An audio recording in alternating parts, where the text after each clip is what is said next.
All right, let's dive right in. In a world where AI is getting more powerful literally by the day, we're going to talk about a skill that's becoming absolutely essential: deep human judgment.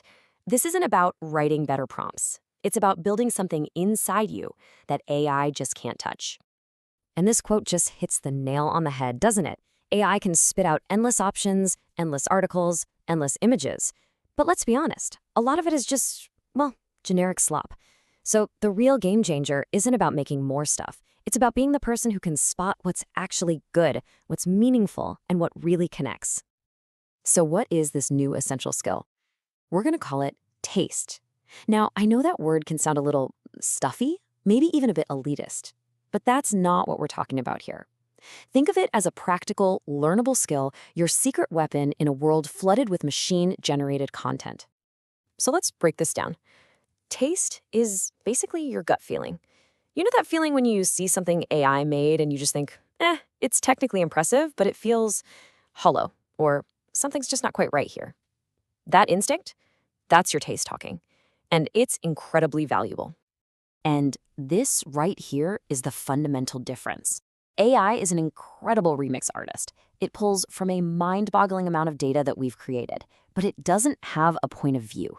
It's never felt joy or heartbreak. It's never understood the cultural vibe of a specific moment. It lacks, as one source so brilliantly put it, the deep, nuanced expertise metabolized from decades of living in society. Okay, so if AI is this super powerful tool without a real point of view, how do we develop one that's strong enough to guide it? Well, this is where the fun part and the real work begins.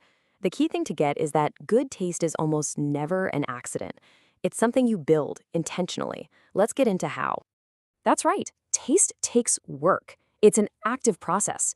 It means looking inward and figuring out what truly captivates you. It's born from just devouring things, ideas, images, music, you name it.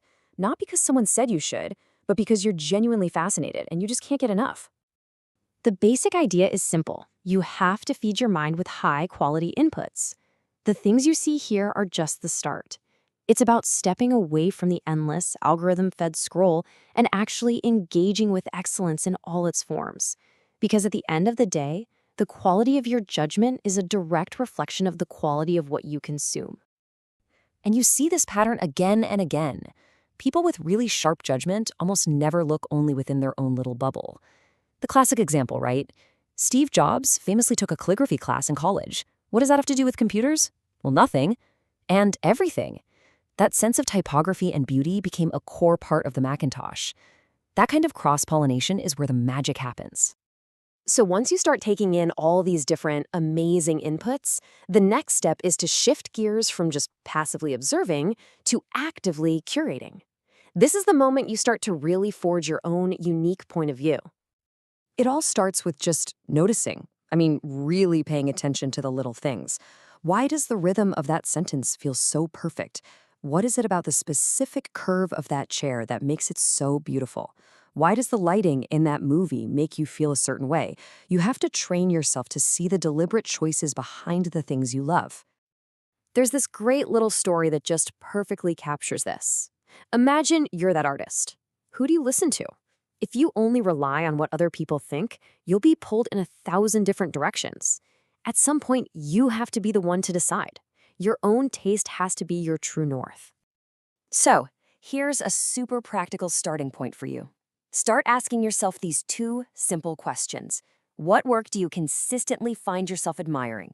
What are the books, the movies, the designs you keep coming back to over and over again? Get specific. Maybe even write them down. And then you can go even deeper. Start to really discriminate. This isn't just about what you like, but why you like it. Is it the clean minimalism, the cozy warmth, the sharp precision? This is how you move from just having a preference to developing a real, nuanced philosophy. So what's the big payoff for all this work? Well, this is where it all clicks into place. By cultivating your taste, you're not just making yourself better. You're positioning yourself as the absolutely essential human in the loop. You become what one of our sources calls the wisdom layer. This is your new job description. AI generates the raw output, but you are the central processing unit. You're the one who interprets the results, provides the crucial context, and makes the final judgment call. It requires what's called a non-binary skepticism. You don't just blindly accept what the AI gives you, but you also don't dismiss it out of hand. And this table really lays it out perfectly.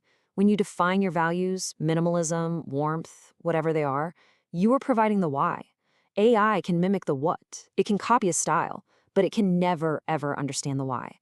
It has no idea why one choice feels elegant and another feels cheap, but you do. So here it is, the whole roadmap in one place. Number 1, know that this takes work. 2, seek out broad, high-quality exposure. 3, pay super close attention to the details. 4, look for inspiration everywhere but your own field. 5, actively curate your preferences. And finally, number 6, define the core values that your taste is built on. That's it. That's the path. I love this final quote because it gets to the real heart of it all. Developing taste isn't about being cool or chasing trends. It's actually the opposite. It's about a kind of earnest, deeply personal commitment to your own weird obsessions and quirks.